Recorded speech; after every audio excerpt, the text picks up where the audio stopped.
네, 하반기 7월 1일 첫날입니다. 어제 미국장을 좀 빨리 보고 잠들었는데 아침까지 그 추세가 유지되면서 상당히 잘 끝났더라고요. 어제 장 마감을 좀 빨리 드리고 제가 멘트 드린 걸 보신 분은 아시겠지만 하반기에 조금 더 기대를 하자, 그런 취지로 말씀드렸고요. 큰 추세 내에서 제가 자잘한 디테일까지 다 맞출 수는 없지만 시장을 따라가고 비중 조절하면서 주도주를 찾아가는 우리 투자 과정이라 보시면 됩니다. 상반기를 한번 간단하게 제가 정리를 해드릴게요. 올 초에 그 정권사에서 신용 관련 비중을 줄이면서 1월 2일부터 확금 빠지면서 시작했어요. 기억나실지 모르겠지만 반등 줘야지 했는데 1월 첫날인가 둘째 날까지 장을 한번 다시 박살내고 다시 2100 몇십 포인트 저가를 만들고 올라갑니다.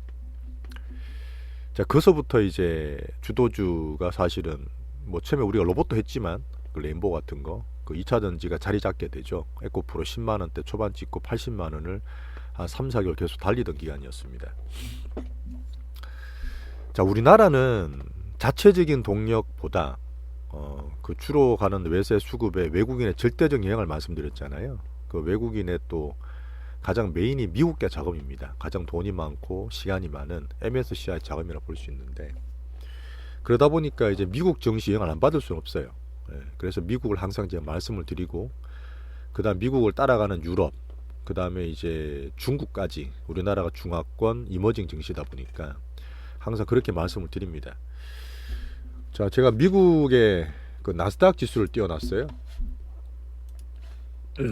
올 상반기 정리 드리는 과정입니다. 그 미국도 보시면 올해 1월이 저점이었어요.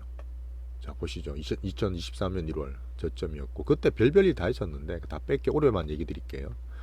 그리고 반등을 줍니다. 금리가 올라서 고금리인데도 불구하고 여기서부터도 뭐 금리 한 번 두 번 오르면 끝난다 얘기하고, 이때 1월달 2월달 랠리 할 때 야, 이제는 금리 내려준다, 이젠 금리 인하할 거야, 뭐 골디락스 이런 얘기 들어보셨을 거예요. 사실 골디락스란 말을 쉽게 쓰는 건 아닌데, 미국 증시에 워낙 이제 좋게 많이 봤던 관성이 남아 있었던 거죠. 그래도 미국이다, 그래도 나스닥이다. 이때는 그냥 나스닥 자체에 대한 기대였습니다. 그리고 2월달 3월달 들어서 빠져요. 이때 뭐가 터졌죠?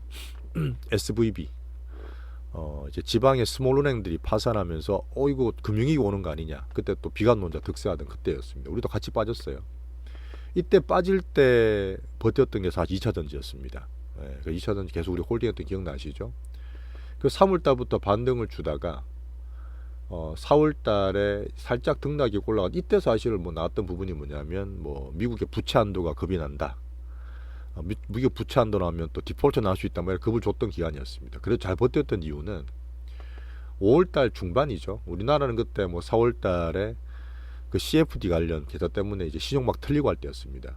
근데 5월달에 미국장 여기서 빠지나 그랬는데, 이때 제가 어떤 설명담 드렸던 AI 성장 스토리의 태동이 나옵니다. 분명히 큰 의미가 있었어요. 1990년대 몇 년 동안 왔었던 인터넷 기반으로 했던 그 흐름으로 왔지만, 이번에는 사이클이 되게 강하고 좀 짧게 갈 수 있다. 왜? 그만큼 시장이 스마트해지고 빨라졌기 때문에. 그런 얘기 들었던 기억이 있습니다. 자, 그리고 5월달부터 나스닥이 달려갑니다. 어떻게 보면 이제 그냥 성장 기대만 있는 거 아닌가 했는데, 그게 주역은 엔비디아가 있었죠. 실제로 엔비디아의 그 비싼 칩, 그 조그만한 거 한 개 수천만 원 뭐 하는 것도 엄청나게 팔리면서, 물론 이제 마케팅을 잘했겠죠. 그리고 일단 미국의 AI 성장 스토리와 함께 달려갔고, 그 뒤에 FD 그 비전 프로를 내면서 MR이나 XR에 대한 또 향후 미래를 키웠고요. 여전히 이제 F를 제가 미국 증시의 지표라 말씀드리잖아요. 그래서 제가 사실 미국 증시 볼 때 F를 가장 중시하게 봐요. 애플로 살짝 보여드릴게요. 이게 애플입니다. 애플은 지금 사실 2월달 SVB 사태 지방은행 터지고 난 다음에 보시면 제가 항상 말씀드렸던 5일 20일선 있죠. 깬 적 없죠. 이런 추세가 정말 강한 거예요. 그리고 지금 항상 굳건하게 미국 증시에 올인까지는 아니지만 40%나 들고 있는 버커셔 해서웨이, 오렌 버핏 형님도 계속 지금 얘기를 드리고 있고, 물론 단기로 지금 어제 사실 봤을 때는 이격도 좀 벌어졌죠. 주봉 보면 사실 이미 신고가 내고 들어보셨던 3조 달러를 돌파했습니다. 3조 달러. 지금 엔비디아나 테슬라가 1조 달러의 뭐 악몽 뭐 이런 얘기 들어보셨죠? 1조 달러 갔다가 좀 빠지는 경향이 있다. 못 뚫는다 있었는데 이 넘사벽인 애플은 이미 3조 달러, 3조 달러 넘어갔습니다. 꼼수인 그 사우디나 이쪽에 그쪽이랑 또 다르죠. 그래서 지금 뭐 계속 간다 안 간다 이런 말이 많아요. 애플에 대한 또 이제 목표가 막 올리고 항상 뒤늦게 올리는 애들 있지 않습니까? 저는 여기서 오른다 빠진다 보다 그냥 애플이 강하다고 말씀드릴게요. 애플이 너무 강해요. 이틀 전에 나왔던 미국의 GDP 성장률 보셨나 모르겠는데 미국 얘기 잠깐 드리고 갈게요. 미국에서 여전히 기준이다 보니까 이게 연결돼서 우리나라 추세도 그냥 같이 좋게 보시면 된다는 얘기예요. 미국 GDP가 1분기 확정치가 나왔어요. 1분기 지난 지가 한참이잖아요. 1, 2, 4월 달이 1월 1분기니까. 근데 1분기가 원래 예상치 이런 프리언이 나왔을 때는 1%대 초반 중반 나왔는데 확정치가 이틀 전에 나왔을 때는 2% 초반에 나왔어요. 1분기에만 GDP가 성장을 2%대 이상 한 겁니다. 자, 거기에 가장 큰 영향은 뭐다? 미국 소비예요, 소비. 제가 상반기 때 말씀드릴 때 미국이 조금 약했고 사실 우리나라 같이 틈새 시장이었던 나스닥이나 이쪽이 되게 강했고 미국을 조금 그래도 경계했던 부분은 이 고금리 하에서 금리 안 낮춘다 말씀드렸어요. 이번에도 7월 한 번 더 올린다 말하고 있는데 5% 중반이에요. 그러면요. 물론 시장금리 봐야 되겠지만 시장금리도 지금 올랐다 빠졌다 하면서 2%대 2년금 물금리가 4% 후반 5%입니다. 이 고금리 하에서 이 경기가 견딜 수 있겠느냐. 그렇다 보니까 2월 3월 달에 지방은행 파산도 나왔잖아요. 미국 금리 고금리 그 장기물 들고 있으면서 그 다음에 이제 사실은 계속 말씀드렸던 차별화 되는 애만 된다. 사실 실제도 주식도 그러고 있고요. 이제 빅테크 위주로만 가지 않습니까? 물론 거기에서 제가 좀 약하다 봤던 원래 원청적인 정통적인 다우지수 그 다음에 중소형주 있는 러셀 2000 이 순환매가 조금 약하다 모습도 말씀드렸잖아요. 그런데 지금 정시 보시면 다우도 꽤 잘 올라오고 러셀도 잘 올라옵니다. 이 고금리 하에서 적응이 잘 되고 있다는 얘기예요. 자, 이렇게 적어드렸지만 주식의 가장 기준이랑 기본은 금리 수준, 유동성의 수준입니다.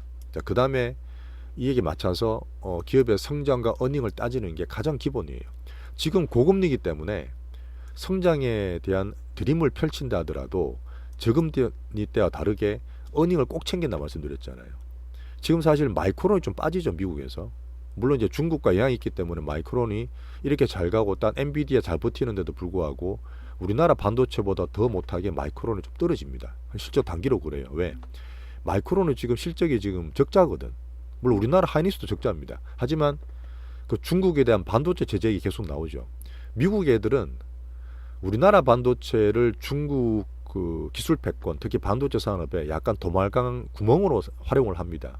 계속 안 된다 해서 우리나라 반도체 걱정했지만 중국에다가 우리나라 중위권 코어를 가진 반도체를 그 팹을 유지하는 걸로 사실 문제가 좀 만들어지고 있잖아요. 흐름 자체가. 그러다 보니까 미국 회사인 마이크론 영향 받는 게 그 미국의 제재가 우리나라 반도체보다는 약간 적다는 거예요.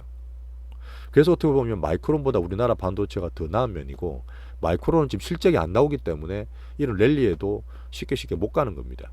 그 어닝이 되게 중요한 시기에 맞아요. 금리가 높을 때는. 근데 금리가 높은데도 이 성장과 어닝을 같이 나오면서 간다. 그래서 제가 지금 이번 2분기 어닝을 정말 중요하게 보는 겁니다. 아까 보셨지만 1월 달에 1분기에 빌빌거리고 있다가 4월, 5월 넘어가면서 AI 성장 스토리를 만들기 시작했잖아요. AI에 대해서. 그럼 거기에서 실제로 매출이 붙느냐를 보는 거예요. 엔비디아처럼. 엔비디아도 물론 봐야 되겠고 그때 말씀드린 아마존도 확장되는 거 봐야 되고 애플도 물론 봐야 됩니다. 근데 애플은 사실은 실제 그렇게 팡팡 뛰지 않았다 알거든요. 이게 뭐 사실 가장 중요한 아이폰에 대한 부분이잖아요.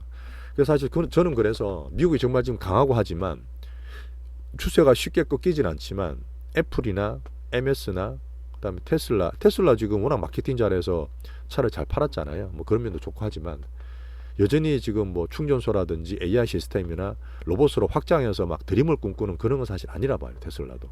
그래서 제가 250달러 이상에서는 계속 과매수권이다. 좀 과도하다 면을 계속 견지를 하고 있습니다. 이번 어닝 시즌에 지금 올라갔던 기대만큼 이 고금리에 버텨서 엔비디아처럼 실적 원인은 팡팡팡 뛸까요? 제가 이런 말씀드리는 이유는 겁을 주고 경기가 꺾인다 말씀드리는 게 아니에요. 미국은 정말 강한 게 맞지만 계속 간다, 더 갈 거야, 이런 걸 경계를 시켜드리는 겁니다. 차트에서 보시다시피 애플도 살짝 이익도 벌어지기 시작했어요. 지금 막 따라 사는 시기 아닙니다. 미국은 여전히 경계하고 잘 가는 종목들의 쏠림에 대한 부분을 경계를 해야 돼요. 우리는 그걸 보면서 우리나라 증시의 기준을 잡으면 됩니다. 자, 그래서 지금 이 금리 상황이랑 고금리 상황에서 버티는 기업들, 어닝 나오는 기업들로 차별화되는 과정을 아시겠죠. 하지만 우리나라 증시에, 우리 투자한 우리나라 증시에서는 그 미국과 중국을 보는 이 대외 여건을 봐야 되죠. 그리고 이제 외국인이 절대적이기 때문에 환율이나 수급을 항상 챙기고 있지 않습니까? 외국인 수급과 환율을. 근데 지금 우리나라는 이렇게 미국이 잘 갈 때 좀 빠졌죠, 실제로. 뭘 반도체는 잘 버티긴 했지만 좀 빠졌어요. 그래서 오히려 대외 여건이 이제 중국 때문에 좀 안 좋았다는 걸 말씀드렸으니까 빼겠지만 나쁘지 않습니다. 오히려 이제 수급이나 이런 교란 때문에 떨어졌던 6월 달의 조정은 오히려 7월 달은 좀 좋게 봐요. 어닝 시즌 나오면서. 오히려 어닝이 우리나라 더 좋지 않습니까? 우리나라 반도체 바닥 친다고 누구나 다 보고 있는 상태고, 물론 기대가 좀 반영됐지만 2차전지, 자동차, 항상 말씀드렸던 우리나라 코스피의 3대 제조 섹터 성장, 어닝 너무 좋죠. 그래서 우리나라는 7월달 우리 기대하시는 게 맞다. 단기적으로 지금 6월달 들어서 미국 잘 갔고, 그 다음에 선진국으로 따지는 일본도 잘 갔고, 일본 훨씬 많이 올랐잖아요. 이머징 중에서는 중국이 빌빌대다 보니까 중화권 우리나라 영향을 받았지만 인도 같은 데는 신고가 났어요. 이게 이제 유동성이 한정돼 있잖아요. 고금리다 보니까 전 세계가 유동성 중국 같은 데 빼고는 다 고금리지 않습니까? 그러다 보니까 지금 금리 수준을 봐야 되는데 인도 같은 데가 지금 신고가 나고 있어요. 돈이 그걸로 몰린다는 거죠. 반면에 우리나라는 좀 덜 들어왔겠죠. 이제 그런 면에 사실 키를 맞춰가면서 순환매가 되는 거라 보면 우리나라 조정받았던 거는 앞으로 어닝 시즌 합쳐서 나쁠 게 없어요. 자, 큰 수급적인 흐름 말씀을 또 드리는 겁니다. 어떻게 보면 제가 주식을 분석할 때 뭐 밸류다, 차트다 보지만 이 수급적인 큰 흐름, 빅머니 흐름에 대한 체이싱을 자주 말씀드리는데 약간 저의 특징이기도 합니다. 실제로 보면 이게 실전에서 맞는 부분도 사실 있어요. 자, 이제 좀 대충 제가 감을 좀 잡아드렸습니다. 이제 7월 달에 뒤에 또 디테일에 좀 말씀을 잠깐 드릴게요. 미국 자원 강하다. 하지만 여전히 경계를 하고 추격 매수할 때는 아니다. 어닝 시즌에서 진짜 어닝 어디로 나오는지 보자. 이걸 말씀드리는 겁니다. 자, 힘든 6월 마감했고요. 7월 달에 수급 교란 없어지고 대외 변수 나쁘지 않기 때문에 외국 수급의 변화가 이제는 좀 오리라 봅니다. 제가 그 반기말, 월말 이럴 때 말씀드릴 때 약간의 변화 주는 거 말씀드렸죠. 큰 애들은 전략적으로 가져간다. 7월 달에 분명히 저는 변화를 좀 줄이라 봅니다. 팡팡 산다기보다는 6월 말에 보였던 그런 파생 변칙적인 플레이, 개인들 급나는 이런 되도 않았는 이런 롤링을 좀 줄이기만 하더라도 우리나라 정시는 괜찮습니다. 여전히 계속 말씀드려요. 지금 2500 중반 이하에서는 과매도권입니다. 과매도권. 이게 사실 우리나라의 어닝이나 그다음 PBR 관련 기본적인 밸류나 방금 말씀드렸던 대여건 다 고려해서 말씀드립니다. 그걸 물론 월봉, 주봉, 일봉에 맞춰서 제가 기술적으로 보는 면도 있어요. 종합적으로 봤을 때 과매도권입니다. 팔 필요 없고 여기서 사야 되는 구간이에요. 자, 그리고 작년 하반기부터, 사실 작년 하반기도 우리 6월 말 기억나세요? 하셨던 분들. 그때 2300, 200 가고 뭐 난리도 아니었죠. 물론 9월달 2150까지 갔지만 계속 빠지면서 그냥 다 박살날 때입니다. 다 박살날 때. 자, 그리고 1년이 딱 지났습니다. 완전히 세상이 변했죠. 이제는 뭐 더 간다, 뭐 이제는 없다, 뭐 계속 신고가 나온다 이런 얘기하고 있는데 고금리 하에서 그건 아니에요. 지금 살짝 또 미국 같은 데는 오버되는 걸 줄이셔야 되는 그런 식입니다. 이제 미국의 빅피처를 그리면서 수급 계속 분석을 하고 있어요. 자, 한국의 금리 여건. 미국은 요번에도 금리를 한 번 더 올린다 말을 하죠. 저 시장금리 다 보고 있는데 GDP 올랐을 때 또 올라갔다가 어제 같은 케이스는 또 그 미국의 PC 물가가 예상보다 괜찮게 나왔죠. PC 물가는 연준이 중요로 보는 CPI의 다른 약간 전문적인 물가지 않습니까? 물론 쉽게 빠지진 않을 거예요. 제가 지난주 말씀드렸지만 CPI 기준으로 작년 6월 달에 9%짜리가 4% 초반까지 떨어졌어요. 요번에 나오는 7월 중순입니다. 2주 뒤에 나오는 6월 달의 CPI는 3% 초반까지도 봐요. 물론 또 시장은 또 환호합니다. 그래서 나쁘진 않아요. 하지만 그런 부분이 3%짜리가 이제 2% 가는 거는 수준이 다르다 그랬죠. 그리고 지금 물가가 빠지니까 연준이 그냥 놔두고 있는 거예요. 올해 초 기억나세요? 한참 얘기하고 장 빠지고 갈 때 금리로 누르고 해야지 뭘 누릅니까? 미국의 가장 중요한 고용과 소비를 눌러야 된다. 정시를 눌러야 된다 그랬죠. 정시가 좋아지면 소비가 더 커지잖아요. 근데 지금 물가가 잡히니까 연준은 그냥 냅두고 있는 거예요. 근데 계속 지금 정시가 올라가고 또 2월달 같은 거 오류를 범할 것 같다. 또 눌러야 되죠. 저는 미국이 강한 거는 충분히 인정을 하는데 여전히 이 고금리 하에서 아무 문제 없이 계속 날아갈까? 저는 그렇게는 보지 않습니다. 예, 또 그런 경계를 해야 될 시기라 봐요. 앞으로 어닝 시즌을 보면서 같이 보시자고요. 자, 우리나라는 계속 반도체 2차전지 중립으로 중간을 보면서 포션 조절하고 가장 중요하게 본다. 그 뒤에 자동차와 뭐 엔터 같은 다른 섹터들은 또 개별로 접근을 드리면 됩니다. 어닝 시즌에 선택 집중하자. 계속 말씀드린 부분. 어닝 시즌. 지금 고금리하에서는 돈 버는 기업. 앞으로 성장하면서도 수익이 매출이 영업이 계속 느는 기업이 가장 중요해요. 가장 핵심입니다. 2차전지 뺄 필요가 없어요. 반도체는 이제 적자라 말씀드렸잖아요. 뭐 삼성전자는 뭐 적자 안 나올 수도 있지만 뭐 2천억, 6천억 얘기 나오고 있지만 바닥을 치느냐가 문제고 어쨌든 지금 AI 성장 스토리에 대한 이 등락 과정을 제가 보고 있지 않습니까? 어닝 시즌. 자, 미국은 여전히 소비는 견조하다. 이것도 사실 드릴 말씀이 많은데 어쨌든 간에 정시를 통해서 미국의 베이비 붐 세대가 수십 년간 벌었던 이 자산들이 너무 견조해요. 미국은 부동산보다 우리 금융자산이 많다 말씀드렸어요. 연금이나 비상장 투자나 실제 주식 투자 이 부분이 70%입니다. 우리나라 부동산에 완전히 반대예요. 이게 너무 견조하죠. 소비가 너무 견조하죠. 하지만 물가도 쉽게 잡히지 않습니다. 미국 물가 정말 높거든요. 여기에서 어디를 먼저 연준이 할 것이냐. 여전히 물가예요. 왜 1970년대 80년대 아서번스의 그런 미스테이크를 파월은 다시 하고 싶지 않을 거거든요. 물가를 잡기 위해서 금리는 유지시킵니다. 고금리 유지시킵니다. 거기에서 또 여러 가지 또 안 좋은 일이 또 나올 수도 있어요. 강하지만 경계하자. 우리가 지금 사실 또 핑계를 대고 있고 실제로 좀 안 좋았던 원인이었던 중국이 너무 약해요. 중국이 너무 약한 건 맞습니다. 여전히 제가 기준을 위안화로 보고 있는데 신고가 막 뜰었다 그랬잖아요. 최고 약세라고 하고 있지만 여러 가지 대외 변수들, 디리스킹, 뭐 정경 냉동, 뭐 여러 가지 기술 패권 하면서 나오는 그런 흐름 보고 있는데 중국이 바닥에서 더 빠지진 않을 거예요. 그러면 사실 우리나라도 6월같이 마지막 급조했던 그런 흐름보다는 상반기에는 좀 반등을 모색한다. 이렇게 좀 보고 있습니다. 코스피 2500 중반부터 과매도 구간 계속 말씀드렸고 반도체 2차전 메인으로 보자. 3전 하인 유지하고 있지만 2차전지 약간 조정받았지만 등락이 있을 거고 7월달은 기대할 수 있다. 어닝 시즌에 기대할 수 있다. 요번에 조금 내용이 많은데 죄송합니다. 그냥 시장 한번 기준 잡아 드리는 거예요. 요번에 사실 22 유로존이죠. BOE 영국이죠. 이제 브렉시트 이제 유로존 탈퇴했으니까 영국, 그다음에 일본, 그다음에 파월 다 모였습니다. 다 모여서 이제 자기끼리 토론을 했어요. 그러니까 자기끼리 이제 보면 물가를 못 잡은 거죠. 물가 못 잡은 사람끼리 핑계대고 어떻게 하는 얘기밖에 안 했던 부분인데 하지만 유럽도 일본도 약간 변화를 줄 수 있어요. 유럽이 지금 경기가 사실 별로 안 좋습니다. 물가를 못 잡아요. 빠진다 해도 6% 7%대예요. 그나마 독일이 조금 나은 거는 나은데 유럽은 여전히 저는 경계합니다. 미국은 괜찮지만 오히려 이제 물가 고금리에서 못 잡고 있는 유럽은 글로벌 정시로 봤을 때는 여전히 경계 요인이에요.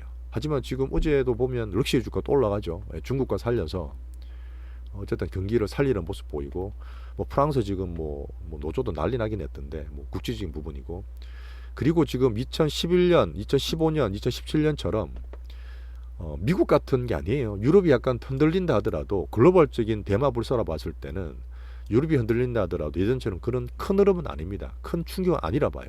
별로 겁낼 건 없어요. 경계말 뿐이지. 자, 어닝 시즌 계속 또 말씀드립니다. 같이 계속 반복 드리는 거예요. 어닝 시즌 뭐가 좋을지 보자는 거예요. 시장 금리는 미국 금리에서 노변하고 있다. 요거는 다음 문제긴 해요. 7월 달에 금리가 한번 오른다 그러잖아요. 한번 오르든 동결 상관없어요. 뭐 저는 동결로 보긴 하지만 오르더라도 영향받는 미국의 시장 금리 보면 됩니다. 실제로 시장 금리가 다 반영을 하고 있어요. 6개월 금리, 2년 금리, 단기 금리 보고 있잖아요. 다 반영됐습니다. 그리고 이제 2월 달처럼 안 빠지는 건 오히려 그때처럼 금리 인하에 대한 기대가 시장에 없어요. 그래서 미국이 강한 겁니다. 아시겠죠? 하지만 그 뒤에 이제 8월 달엔 FOMC가 없어요. 8월 잭슨홀 미팅이 있습니다. 작년 잭슨홀 미팅에 엄청 큰 뿅망치 맞았죠. 미국도 우리나라 전 세계적으로. 요번에도 사실 계속 가게 되면 또 경기라든지 금리에 대한 급을 한번 또 줄 수도 있어 보이는데 그럼 같이 그때 고민합시다. 지금 고민할 필요 없어요. 하지만 7월 달은 나쁘지 않다. CPI, FOMC 괜찮다. 7월은 좋게 보자. 이렇게 보시면 됩니다. 자, 미중 관계에도 중간중간 말씀드리고 있는데 옐런도 이번에 또 방중을 해요. 하지만 지금 여러 가지 얘기 나오고 있지만 기본은 그때 말씀드렸던 미국, 중국은 갈등을 줄이자. 하지만 경쟁은 계속한다. 그래서 반도체 같은 기술 패권은 계속 제재를 가하고 있습니다. 그래서 마이크론 같은 것도 영향을 좀 받고 있고요. 반도체 추가 제재. 러시아 우크라이나 전쟁은 지난주에 처음 이제 간만에 말씀드렸는데 여전히 푸틴의 입지는 취소될 겁니다. 축소될 거예요. 뭐 어쨌든 간에 푸틴이 지금 뭐 잘 막았다 하더라도 완전히 이거 기스가 났어요.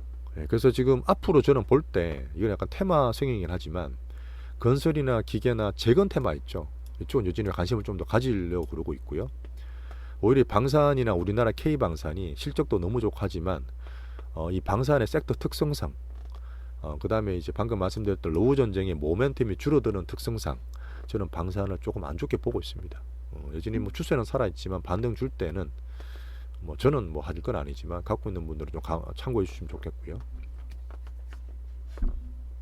계속 같은 얘기입니다. 은행 중요.